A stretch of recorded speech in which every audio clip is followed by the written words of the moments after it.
नमस्कार, स्वागत है आपका वीके न्यूज में। किसान आंदोलन को 2 हफ्ते से ज्यादा बीत चुके हैं। ऐसे आरोप लग रहे हैं कि किसान आंदोलन पहले खालिस्तानियों का अड्डा बना, फिर शाहीन बाग वालों ने भी अपनी बिरयानी यहां पर पकाई। इसके बाद कुछ नए नवेले किसानों ने भी जन्म लिया, कुछ ढपली लेकर भी पहुंचे थे। हालांकि उनका ढोल असली किसानों ने बजा दिया और अब यह आंदोलन अपराधियों का अड्डा बनते जा रहा है। अब यहाँ मुफ्त की सारी सुविधाएं जो मिल रही है वो भी बिना किसी काम धाम के, तो वो जगह किसी जन्नत से कम थोड़े ही होगी।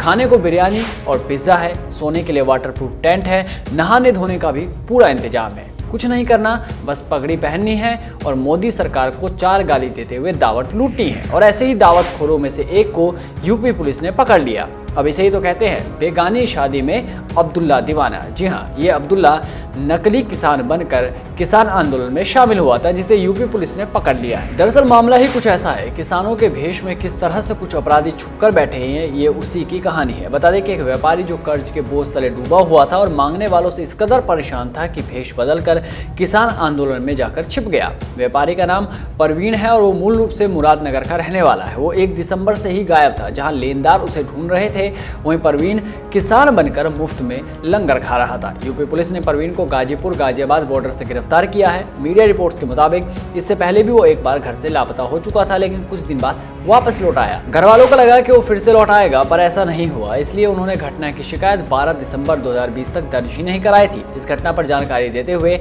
एसपी इराज राजा ने बताया कि परवीन की लोकेशन उसके फोन की मदद से ट्रैक की गई थी। उसके फोन को सर्विलांस में रखा गया था। उसकी कार भी किसान आंदोलन प्रदर्शन स्थल के नजदीक ही खड़ी मिली थी।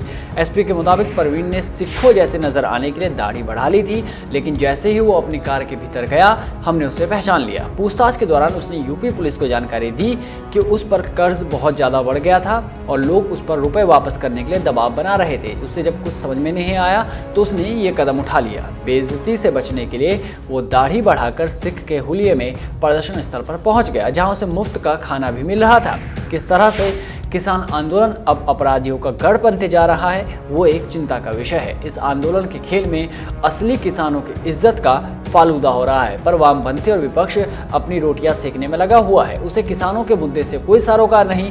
उनके जुबान पर एक ही बात है कि कानून काला है और मोदी सरकार जो भी कानून लेकर आएगी वो काला ही होगा। ये वीडियो आपको कैसी लगी कमेंट बॉक्स में जरूर बताएं। तब तक आप बने रहिए वीके न्यूज के साथ। नमस्कार।